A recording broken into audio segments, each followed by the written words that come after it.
पुन्हा एकदा स्वागत आहे आपलं सायन्स टेक्नॉलॉजी या चॅनलवरती. Class 6 topic 3 diversity in living things and their classification part 2.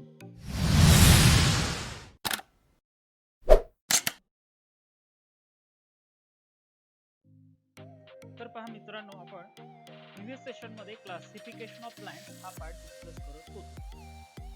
So as we easily notice the differences in the shapes and height of the plants in our surrounding, it is easy to classify the plants on the basis of these observations. So we can see some of the plants having different shapes. Even some plants are very short, some are tall. So you can see in the picture. So on that basis, what we will do, we will classify these animals, and we have discussed this part. Even you are asked to identify similarities between the mango, banyan and tamarind. तर एक प्रश्न विचारलाय, mango, बनियान आणि टॅमराइन tree जे आहे, म्हणजे आंबा आणि वड आणि चिंचेचे जे झाड असतात याचे मध्ये असणारे सारखे पानं तुम्हाला विचारलेलं आहे. So you can find out by just observing these trees. Okay, so how can we classify plants? So initially we have trees. तर प्लांट हे आपण आता क्लासिफाय करतोय on the basis of there shape and height. तर वनस्पतींचा जो आकार आहे आणि त्यांची जी उंची आहे, हाईट आणि शेप वरून आपण हे क्लासिफिकेशन पाहतोय. Some plants grow tall. Their stem or trunk is hard and strong. So काही प्लांट्स जर आपण पाहिल्या तर त्या खूप उंच वाढतात. They grow tall and their stem and trunk is hard and strong. तर अशा प्लांट मध्ये स्टेम आणि जे ट्रंक आहे, स्टेम ऑर ट्रंक म्हणले, खोड जे आहे, it is very hard and strong. At the same time ते स्ट्रॉंग असतात. So stem is hard and strong.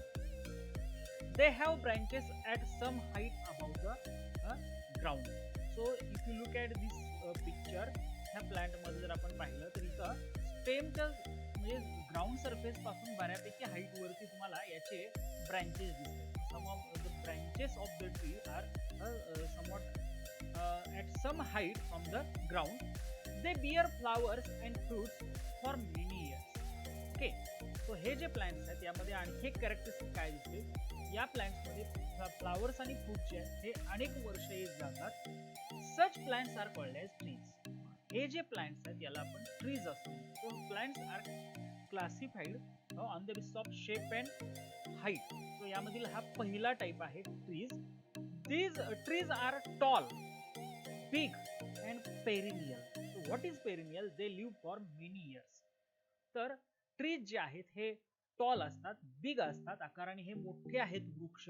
and they are perennial म्हणजेच काय, they live for many years. हे जे वृक्ष आहेत हे खूप वर्ष जगतात. they live for many years. So these are the characteristics of trees. So at first we have trees. They grow tall. Their stem or trunk is hard and strong. Branches are at some height above the ground. They bear flowers and fruits for many years, and they are called as trees. And they are tall. As they are trees, they are tall, big, and perennial. Perennial means they live for many years. So that is about trees. So actually हा जो question आपल्याला विचारला होता, हा यासाठी विचारला होता, हे सगळे ट्रीज आहेत. ओके, हे आकाराने मोठे आहेत. They are tall. Their stem or trunk is hard and strong. They bear flowers and fruits for many years. They also live for many years. Now let us move to the second type. What are the similarity between hibiscus, oleander and lantana plants. So आपण हे आहे असे names accept करायचे. Okay, so we have hibiscus, oleander and lantana. हे जे plants आहेत याच्यामध्ये काय सिमिलरिटी दिसते, ऍक्च्युली ते श्रब्स आहेत आणि आपल्याला ज्या सिमिलरिटीज आहेत त्या इथे डिस्कस करायच्या. So some plants grow close to the ground. You can see here hibiscus plant is shown. तर हे जे प्लांट आहे हे एवढं हाईट याची नसते, एवढं उंच वाढत नाही. ओके, तर हे जवळपास ग्राउंड सरफेस पासून थोड्या हाईट पर्यंत वाढतं. They grow close to the ground. They give out branches very close to the ground. So if we compare them, जर ट्रीज बरोबर कंपॅरिझन केलं तर ट्रीज मध्ये ज्या ब्रांचेस आहेत ह्या ग्राउंड सरफेस पासून बऱ्यापैकी हाईट वरती असतात, पण श्रब्स मध्ये ज्या ब्रँचेस आहेत त्या बऱ्यापैकी क्लोज टू द ग्राउंड असतात, जमिनीच्या आसपास जवळपास हाईट वरती ब्रँचेस येत आहेत. इथं तुम्ही इमेज मध्ये पाहू शकता. They are shorter and smaller than trees. So if we compare shrubs with trees, they are shorter. ते आकाराने लहान आहेत आणि शॉर्ट आहेत, उंचीला कमी आहेत. They are shorter and smaller than trees, but they have thick hard stem. जरी ते शॉर्ट आणि स्मॉल असले तरी त्याचं जर स्टेम पाहिलं तर हे थिक आणि हार्ड आहे. They have thick and hard stem. The oleander, hibiscus, lantana, coranci, and rose are shrubs that may grow up to 2 to 3 meters. तर इथे काही एक्झाम्पल दिलेत, लाईक ओलिएंडर असेल, हिबिस्कस असेल, लॅन्टाना असेल, कोरांती असेल किंवा रोज असेल. रोज आपल्या माहितीमधलं प्लांट आहे, इव्हन हिबिस्कस पण आहे. ओके, अपार्ट फ्रॉम दिस बाकीचे पण आहेत. Okay, so they grow up to 2 to 3 meter. यांची जर हाईट पाहिली तर एवढी जास्त नसते, 2 to 3 मीटर एवढी हाईट होईपर्यंत ते वाढतात. So they are called as shrubs. So again, they grow close to the ground. They gives out branches very close to the ground. So as they grow close to the ground, they give branches close to the ground. They are shorter, smaller than trees, but they have thick and hard stem. जरी shorter आणि smaller असतील as compared to trees, but याच्यामध्ये जे stem आहे हे thick आणि hard आहे. and even they grow up to 2 to 3 meter height. तर किती उंचीपर्यंत वाढू शकतात ते इथं दिलेलं आहे. Now let us move to the next type, that is herbs. So herbs grow 1 to 1.5 meter tall. So they are shorter than shrubs. Okay, तर हे जे प्लांट्स आहेत हे 1 to 1.5 मीटर टॉल एवढे हाईट पर्यंत वाढतात. आता इथं प्रश्न विचारलाय त्याच्या रिलेटेड हे आपल्याला एक्सप्लेनेशन आहे. सो क्वेश्चन आपण वाचलेलं नव्हतं. काय क्वेश्चन दिलाय, what is the similarity between fenugreek and periwinkle plants. Okay, so you can identify the similarity. They grows to 1 to 1.5 metre tall. तर हे 1 to 1.5 मीटर एवढी हाईट असते. The stem of herbs are green and quite flexible as compared to both trees and shrubs. Bushes or shrubs. तर herbs जे आहेत यांचं जे stem आहे हे ग्रीन आहे आणि हे फ्लेक्झिबल आहे. इट इज फ्लेक्झिबल मीन्स हे लवचिक असतं दॅन ट्रीज और बुशेस. सो श्रब्स जे आहेत आणि trees as compared to them, या हर्ब्स मध्ये जे स्टेम आहे हे फ्लेक्झिबल आहे. Herbs may live for few months और अप टू 2 years. आता जर लाईफ स्पॅन पाहिलं हर्ब्सचं, so they live for few months और अप टू 2 years असं म्हणलं. म्हणजे लाईफ स्पॅन एवढं जास्त नाही. Okay, that is about herbs. So we have compared as well as studied the 3 types of plants, that is trees, shrubs and herbs. So remember, so according to, आता at the end आपण काय पाहिलं तर हे classification केलंय आपण. We have according to the size and height of their stem, plants are classified into 3 types: trees, shrubs and herbs. तर हे 3 प्लांटचे टाइप्स आहेत depending on their height and size of the stem. स्टेमची जी height आहे किंवा size आहे यावरून आपल्याला हे प्लांटचे 3 टाइप्स दिसून येतात. आता आणखी एक टाइप आपण पाहणार आहोत. Have you seen vines like pumpkin, the rail road creeper, कौली, watermelon, grape vine? How do they grow? So हे काही वाईन्स म्हणजे वेली आहेत. ओके, तर ह्या वाढतात कशा हे आपण पाहतो. याचे काही एक्झाम्पल इथे दिलं. Some wines need support for growing, while some others spread on the ground. काही जे वाईन्स आहेत किंवा ज्या वेली आहेत त्यांना आधाराची गरज असते. They need support for growing, वाढ होत असताना त्यांना आधाराची गरज असते. while some जे आहेत बाकी, तर काही ज्या वाईन्स आहेत त्या जमिनीवरती वाढतात, जमिनीवरती पसरतात. Climbers like money plant have aerial roots. तर एक एक्झाम्पल दिलंय. क्लाइंबर म्हणजेच वेलीचा एक प्रकार आहे की जो ज्याला आधाराची आवश्यकता असते ते एखादा आधार मिळाला की त्याच्यावरती वाढत जातं वरवर. सो या प्लांट मध्ये एरियल रूट हवेमध्ये मुळं असतात या प्लांट या वेलीची. Have you seen the cucumber tendrils that look like spring? So obviously तुम्ही पाहिलं असेल जे कुकुंबर प्लांट आहे त्याला टेंड्रिल्स असे स्प्रिंग सारखे आकार येतात, किंवा इव्हन पंपकिनच्या केसमध्ये पण पाहिलं असेल तर हे स्प्रिंग सारखे जे आकार येतात हे ऍक्च्युली ज्या सपोर्ट वरती ते वाढते त्याला पकडण्यासाठी, असं इथे तुम्ही पाहू शकता. Here you can C tendrils of the plant. Okay, so of what use could they B? So they R for support. हे जे टेंड्रिल्स आहेत हे जो सपोर्ट आहे त्याला घट्ट पकडून ठेवतात. Touch the stem of any wine, what do you think? जर आपण एखाद्या वाईन म्हणजे वेलीचं जर स्टेम टच केलं तर आपल्याला काय दिसलं? हे लवचिक आहे आणि अतिशय नाजूक डेलिकेट असते. So stem of wines is flexible and delicate. So you have to remember this. So here we have discussed another type of plant, that is vines. Okay, so they require support for growing while some spread on the ground. So some of the climbers or vines have aerial roots. In case of some or one of the example is given here, cucumber. It has a spring like structure called as tendril. It is for support, to hold the support. Okay, and the stem of vines is flexible and delicate. The stem of creeper is very flexible, soft means delicate, and green. Even stem हे green असतं. It grows rapidly with the help of support. So support means tendril जे आहे ते support घेऊन ते जे plant आहे, wines आहे त्या भरभर वाढतात. सो क्रीपर आणि क्लाइंबर हे असं म्हणले. क्रीपर म्हणजे जे जमिनीवरती पसरतात आणि जे क्लाइंबर म्हणजे जे आधार घेऊन वर वर वाढतात. So that is about vines. Can you tell for how many years do crops like bajra, wheat, corn, radish, marigold live? आता इथं काही प्रश्न विचारलेले आहेत. बाजरा, व्हीट, कॉर्न, रेडिश किंवा मेरीगोल्ड सारखे जे प्लांट्स आहेत ते किती दिवस जगतात, असा एक प्रश्न तुम्हाला विचारलेला आहे. अतिशय सिंपल प्रश्न. तर याचं उत्तर आपल्याला इथे पुढे मिळते.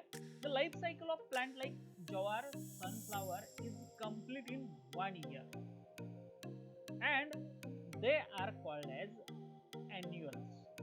तर जे प्लांट्स, ज्या प्लांटचं लाईफ सायकल, ज्या प्लांटचं आयुष्य म्हणजे जीवन चक्र किंवा लाईफ स्पॅन हा 1 वर्षाचा असतो त्याला म्हणायचं annuals. The lifespan of plants like carrot, beetroot is of 2 years. तर कॅरट किंवा बीटरूट जे आहे यासारखे जे प्लांट्स आहेत याचं लाईफ स्पॅन हे 2 वर्ष. So they are called as biennials. Shrubs like hibiscus, oleander, trees like mango, gulmohar live for several years and bear flowers and fruits. They are called as perennials. तर याच्या व्यतिरिक्त shrubs like hibiscus असेल किंवा oleander असेल किंवा काही trees असतील, वृक्ष असतील लाईक मँगो, गुलमोहर, ते अनेक वर्ष जगतात. They can live for several years and even they bear flowers and fruits. आणि यांना आपण पेरिनियल्स असतो. They are called as perennials. So here we have classified plants on the basis of their life cycle. Those plants complete life cycle in 1 year, they are called as annuals. Plants completing life cycle in 2 years, they are called as biennials, while the plants which can live for several years, they are called as perennials. So according to their period of life cycle, plants are classified into 3 categories, that is annuals, biennials and perennials. म्हणजे आणखी एक प्रकार आपण क्लासिफिकेशनचा पाहिला depending on the period of their life span. म्हणजे वनस्पतींमध्ये life cycle period, जीवन चक्राचा जो वेळ आहे किंवा पिरियड आहे किंवा कालावधी आहे यावरून 3 प्रकार पडतात. आता पुढे जाऊया, आणखी एक पार्ट पाहूया. To which part of plant butterflies and insects attract? Obviously flowers. Plants that bear flowers are called as flowering plants, while the plants that never bear flowers, they are called as non-flowering plants. So आणखी एक प्रकार आपण पाहतो, ज्या plants मध्ये flowers असतात त्यांना आपण फ्लॉवरिंग प्लांट्स असं म्हणतो. ओके, आणि ज्या प्लांट्स मध्ये फ्लावर्स नसतात they are called as non flowering plants. So plants bearing flowering plants, while plants which never bear flower, it is called as non flowering plant. आणि नॉन फ्लॉवरिंग प्लांट मध्ये आणखी एक आपल्याला वैशिष्ट्य असं दिसतं, ते may not have organs like root, stem. May not म्हणले बरं का. कधी कधी जे किंवा काही नॉन फ्लॉवरिंग प्लांट मध्ये फ्लॉवर्स नसतात, त्यावर रूट किंवा स्टेम किंवा लीव्स ही नसतात. तुम्हाला प्रश्न पडेल मग याला प्लांट कसं म्हणायचं. तर ऍक्च्युली हे पार्ट नसतात, तर त्याच्याऐवजी काम करणारे दुसरे ऑर्गन्स असतात. रूट्स किंवा स्टेम किंवा लीव्स नसतात, तर त्याच्यासारखे कार्य करणारे, त्याच्यासारखं फंक्शन करणारे वेगळे स्ट्रक्चर्स असतात. हे लक्षात ठेवायचं. Is it okay? Now next, some questions are asked. What type of plants are toadstool and mushrooms? So you have to compare this. What type of plant is the fig? Do fern, algae, money plant bear flower? No. याचं उत्तर आहे no. algae किंवा मनी flower किंवा मनी plant किंवा algae किंवा fern या plants मध्ये flowers नसतात. आणि या दोन प्रश्नांची उत्तर तुम्ही शोधायची आहेत. आता इथे एक माहिती दिलेली आहे. The world's largest flower is found in Indonesia. जगातील सगळ्यात मोठं जे फ्लावर आहे ते इंडोनेशियामध्ये दिसतं. The diameter of the flower of the plant rafflesia arnoldii is about 1 metre. जरा नाव याचं लक्षात घ्या. काय नाव आहे या प्लांटचं? रॅफ्लेसिया अर्नोल्डी. तर या प्लांटचं जे फ्लावर आहे याचा डायमीटर हा जवळपास किती असतो? It is about 1 metre. एवढं मोठं आहे. The world smallest flower is a plant called wolffia or duckweed. इथे दाखवले. तर सगळ्यात लहान फ्लावर कुठल्या प्लांटचा आहे? तर ओल्फिया ऑर डकवीड असं म्हटलं जातं. याचे डायमीटर 0.5 मिलीमीटर आहे. यू कॅन सी हे लहान लहान जे दिसतात इथे हे सगळे फ्लावर्स आहेत, छोटे छोटे त्या plant. Okay, so here we have discussed about the some of the flowers. म्हणजे सगळ्यात मोठं आणि सगळ्यात छोटं जे फ्लावर आहे याचा आपण इथे माहिती घेतलेली आहे. ओके, आणि जाता जाता हे जे नाव आहे हे जरा लिहिण्याची पद्धत बघा. रॅफ्लेसिया अर्नोल्डी याचा संदर्भ आपल्याला पुढे आणखी एकदा घ्यायचा आहे. Now can you tell where does the pomegranate shrub grow? Where does the lotus grow? Where do bulrushes, the railroad creeper grow? Where does the dodder plant grow? So we see different plants growing in the different places around us. तुम्हाला हे plants observe करायचे आणि सांगायचे. तर आपल्याला असं दिसून येतं सगळे प्लांट हे एकाच ठिकाणी वाढतात असं नाही, तर वेगवेगळे प्लांट्स हे वेगवेगळ्या ठिकाणी वाढतात. Plants can be classified according to their habitat or the place where they grow. आता आणखी एक प्रकारे आपण प्लांट्सचे क्लासिफिकेशन करू शकतो. अकॉर्डिंग टू देअर हॅबिटॅट, ज्या ठिकाणी हे प्लांट्स वाढत आहेत त्या ठिकाणावरून आपण प्लांट्सचे क्लासिफिकेशन करू शकतो. Land, water, marshy areas, desert and even a big tree are the various habitats of the plant. बघा काय म्हणजे कुठे कुठे वाढू शकतात प्लांट. लँड ऑब्वियसली जमिनीवरती वाढतात. Water, some plants also grow in water. Marshy areas means दलदलीचे प्रदेश. देन डेझर्ट, वाळवंट. आणि काही केसेस मध्ये बिग ट्रीज, जे छोटे प्लांट्स आहेत ते मोठ्या ट्रीज वरती, वृक्षांवरती वाढतात. So these are the various habitats. Habitats means the place where they grow or live. So some plants are found grow on land, in water. Some plants grow in marshy areas. Some plants grow in desert, while some plants also grow on big trees.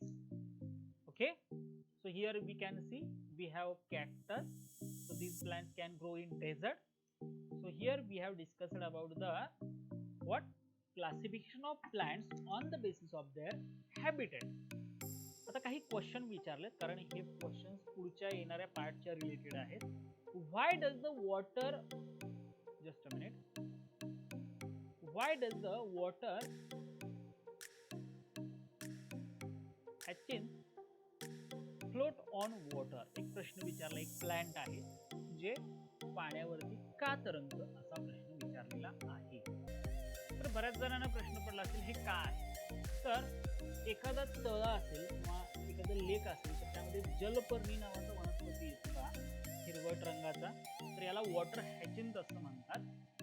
Okay, तर हे पाण्यावरती तरंगतं कारण याच्या जे stem आहे यामध्ये air packet असतात, हवेचे पोकळी असतील, त्यामुळे ते पाण्यावरती तरंगतं. Why is the stem of cactus fleshy? So here you can see cactus जे प्लांट आहे त्याचं जे स्टेम आहे हे ऍक्च्युली स्टेम आहे हे फ्लेशी असतं, मांसल असतं. It is fleshy because they store food and water in the stem, कारण या प्लांट मध्ये स्टेम मध्ये फूड आणि वॉटर स्टोर केलं जातं. What different criteria are used to classify plants? तो आपण हे सुरुवातीपासून पाहिलंय. Depending upon height, flowers, whether plants bear flower or not, depending on the habitat, आपण हे क्लासिफिकेशन करत आलोय. सो पुन्हा एकदा तुम्हाला हे वाचावं लागेल आणि यावरून या लास्ट जो क्वेश्चन आहे याचं उत्तर तुम्हाला मिळणार आहे. Now let us move to the next page. Diversity and classification of animals. So different animals have developed a different shape to survive in the environment. So आपण पाहतो आपल्या भोवती जे सगळे ॲनिमल्स आहेत किंवा प्लांट्स आहेत, म्हणजे जे सगळे ऑर्गॅनिझम्स आहेत हे एकसारखे नाहीत. त्यांचा आकार वेगळा आहे, शेप वेगळा आहे, हाईट वेगळी आहे, दिसायला ते वेगळे दिसतात.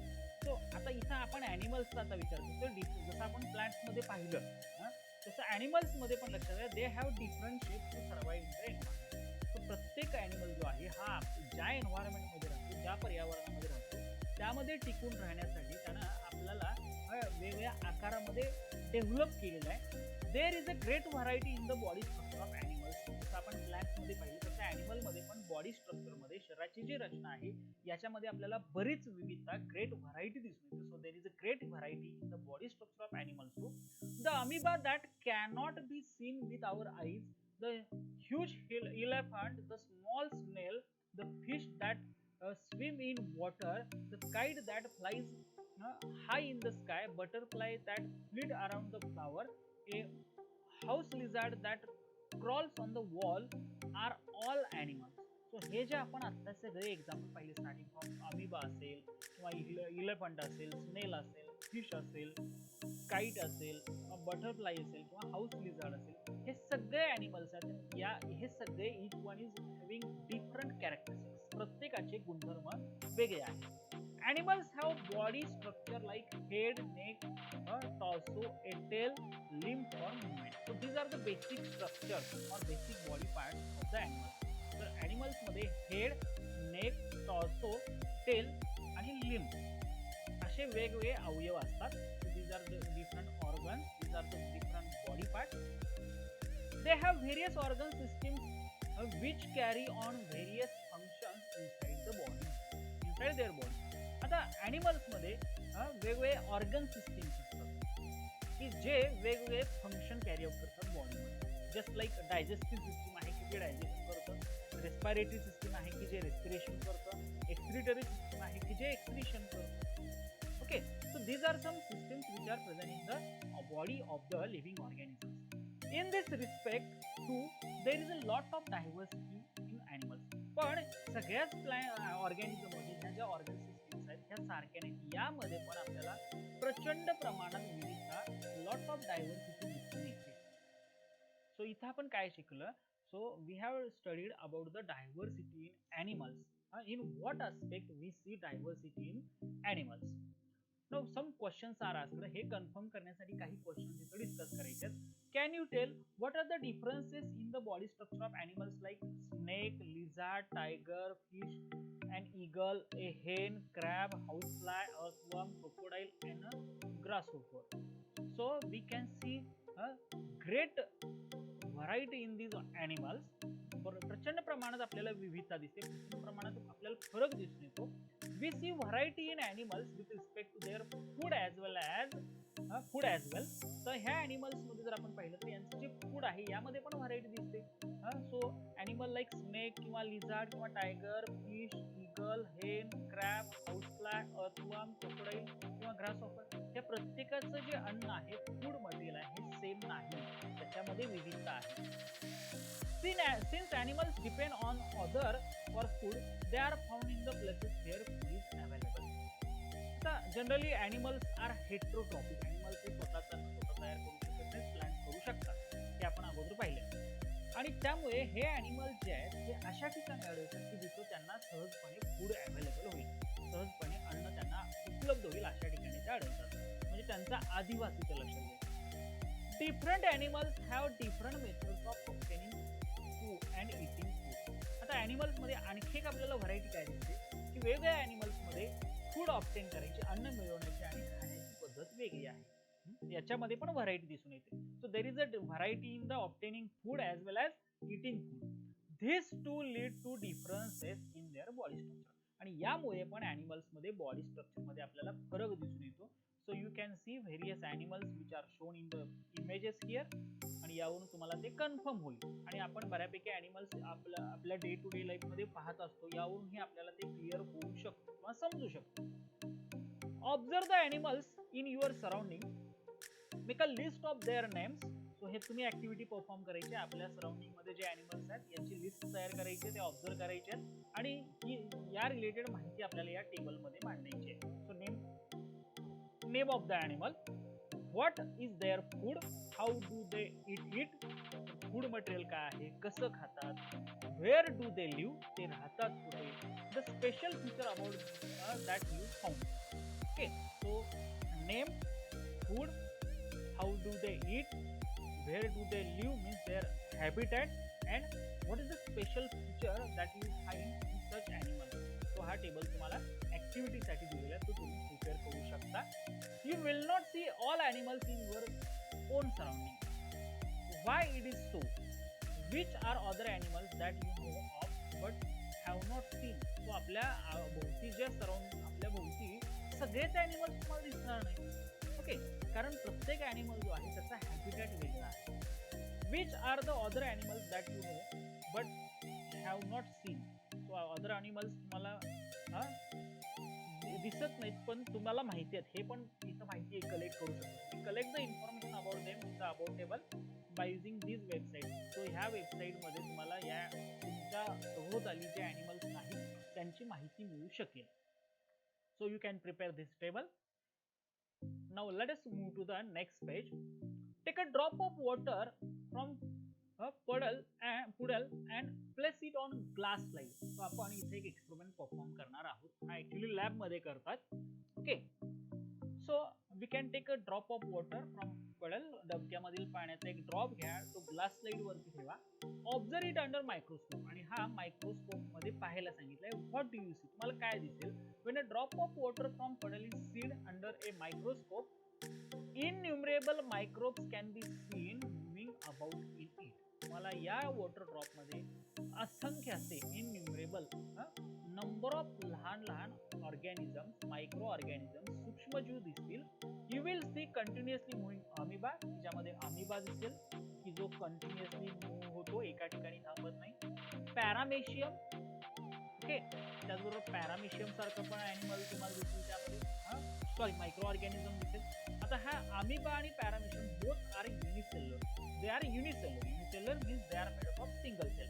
सो हा एक प्रकार आहे ॲनिमल्सचं क्लासिफिकेशन करायचं. So some animals are unicellular while some animals are multicellular. A horse, bear, tortoise, they are multicellular animal. So आपण इथं आता प्लांट मध्ये ॲनिमल मध्ये क्लासिफिकेशन कसं केलं जातं हे पाहिलोय. सुरुवातीला आपण फूड, ऑब्टेनिंग फूड आणि इटिंग हॅबिट्स वरती आपण क्लासिफिकेशन केलं. Then we have discussion about their habitat, ते राहतात कुठे यावरून क्लासिफिकेशन करू शकतो. आता सेल स्ट्रक्चर, आयदर ते युनिसेल्युलर आहेत का मल्टीसेल्युलर आहेत, whether they are made up of single cell or number of cells. जर एका सेल पासून बनले असते तर त्याला युनिसेल्युलर म्हणायचं. If they are made up of large number of cells, so some animals are unicellular, some animals are multicellular. Now next, what is the chain of bones in the center of our back called? Okay, तर आपल्या back म्हणजे पाठीच्या कण्यामध्ये जी हाडांची साखळी आहे, त्याला काय म्हणतात? आता एक सिंपल क्वेश्चन आपल्याला इथे विचारलेला आहे. So it is called as a vertebral column. Animals with vertebral column and those without it form to group. आता ॲनिमल्स मध्ये आणखी एक प्रकारचं क्लासिफिकेशन आहे. तर काही ॲनिमल्स मध्ये व्हर्टिब्रल कॉलम असतो, पाठीचा कणा असतो, वाईल काही मध्ये नसतो. So those animals with or having vertebral column they are called as vertebrates. तर काही ॲनिमल्स मध्ये पाठीचा कणा नसतो, they are called as invertebrates. So animals without vertebral column they are called as invertebrates, like snakes, birds, fish, they are invertebrates. And kangaroos and also humans are snakes, birds, fish, kangaroos and humans are vertebrates. तर हे vertebrates आहेत. तर invertebrates कुठले आहेत बघा, like snails, cockroaches, earthworm, they do not have vertebral column. त्याच्यामध्ये पाठीचा कणा नसतो, so they are invertebrates. So इथं आपण आणखी एक प्रकारे ॲनिमल्स मध्ये क्लासिफिकेशन करू शकतो, ते पाहिलं, ते आहे व्हर्टिब्रेट्स आणि invertebrates. Name some animals which lay eggs and other which gives birth to their young ones. So हा आणखी एक प्रकार आहे. काही ॲनिमल्स हे एग्स देतात आणि त्यातून नवीन सजीव निर्माण होतो. तर काही ॲनिमल्स डायरेक्टली जन्म देतात, त्यांचे जे यंग वन्स आहेत, लहान पिल्लं आहेत, त्यांना जन्म देतात. सो ह्यावरून आणि पुन्हा क्लासिफिकेशन होऊ शकतं.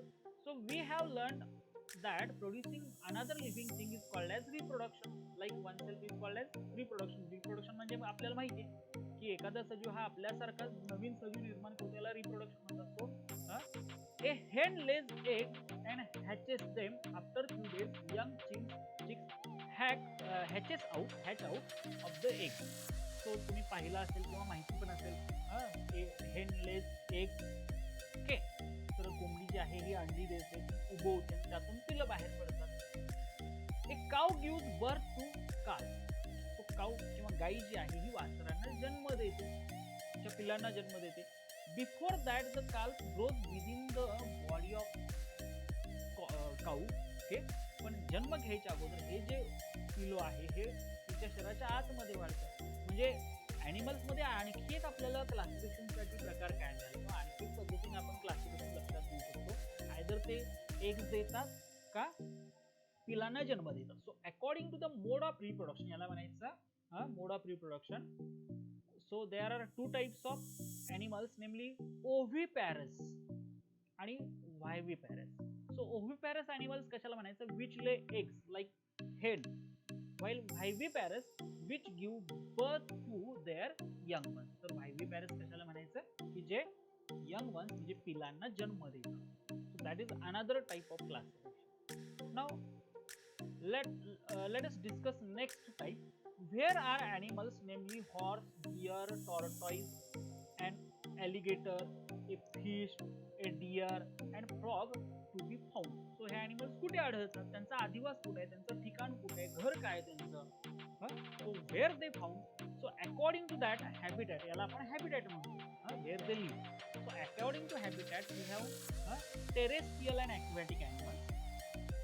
सो ह्यातला पहिला प्रकार कुठला आहे, टेरेस्ट्रियल, आणि दुसरा आहे तो aquatic. Terrestrial means that live on land, जमिनीवरती राहतात. Aquatic animals they live in water. पण काही ॲनिमल्स असे आहेत just like frog, salamander, toad, they can live both land as well as water. So they are called as amphibious animals. याला म्हणायचं amphibious animals. Okay, so we have terrestrial animals which live on land, then aquatic animals which live in water, while amphibious animals they can live in land as well as on land as well as in water. आणि आणखी एक प्रकार यामध्ये, एक kite, एक eagle, a crow, butterfly, honeybee, all fly in air. Though they live in different places, these animals said to have aerial mode of life. आता हे eagle असेल, काइट असेल, क्रो असेल, बटरफ्लाय असेल, हनीबी असेल, हे सगळे हवेमध्ये फ्लाइंग करत असतात. पण त्यांचं जरी ते हवेमध्ये वेगळ्या ठिकाणी असले तरी त्या सगळ्यांसाठी एकच मोड ऑफ किंवा हॅबिटॅट आहे. They have aerial mode of life. त्यांचं जे लाईफ आहे हे हवेमध्ये बऱ्यापैकी एअर मध्ये जातं, त्यामुळे त्याला आपण एरियल मोड ऑफ लाईफ असं म्हणू शकतो. So here we can have some of the images.